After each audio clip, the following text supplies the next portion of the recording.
आज भंडाऱ्यावरून दिल्लीला अधिवेशनाला येण्याकरता निघलो असता नागपूरपूर्वी हल्दीरामच्या समोर आमच्या गाडीचा भीषण असा अपघात झाला.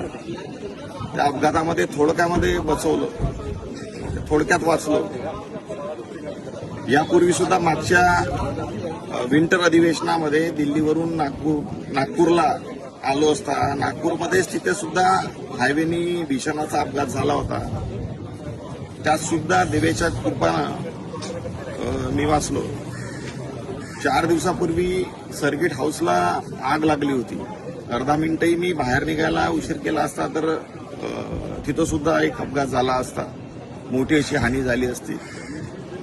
पण लोकांच्या आशीर्वादानं, माता राणीच्या कृपानं मला काही झालं नाही.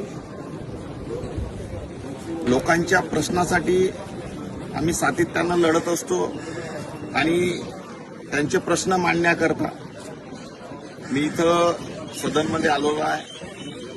त्यामध्ये रस्त्यामध्ये गाडीचा ऍक्सिडेंट झाल्यामुळे लोकांनी सुद्धा तिथं मदत केली. एक बाईकवाला आणि एक कारवाल्याने मला त्या एअरपोर्टपर्यंत पोहोचण्यास मदत केली. आणि आता मी लोकांचे प्रश्न मांडण्यास इथं बिलकुल सज्ज आहे.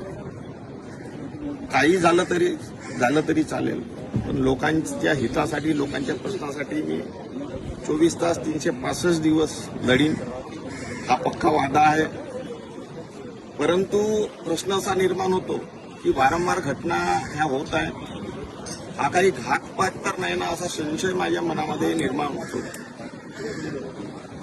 मागे जेव्हा ऍक्सिडेंट झाला तेव्हा एक सुरक्षा गार्ड फक्त देण्यात आला. आज एस्कॉर्ट समोर राहिला असता, कारण की आम्ही दिवसभरातून 300 ते 500 किलोमीटर असं आमचं रनिंग असते.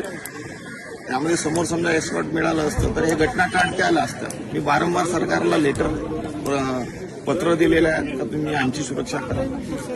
येणाऱ्या काळामध्ये आम्ही रेती माफियाच्या विरोधामध्ये लढत आहोत, आम्ही आरटीओ माफियाच्या विरोधामध्ये लढत आहोत, आम्ही ड्रग्स माफियाच्या विरोधामध्ये लढत आहोत. आम्ही लोकांच्या प्रश्नासाठी सत्याच्या बाजूने आम्ही लढत आहोत. आणि समजा हा घातपातचा संशय समजा खरा असेल तर माझ्या जीवाला येणाऱ्या काळामध्ये धोका असू शकतो.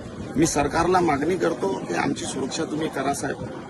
मी विनंती आहे. आणि आम्हाला काही कमी जास्त झाला तर याला सर्वस्वी जिम्मेदार असे सरकार आणि हा प्रशासन राहणार आहे. धन्यवाद.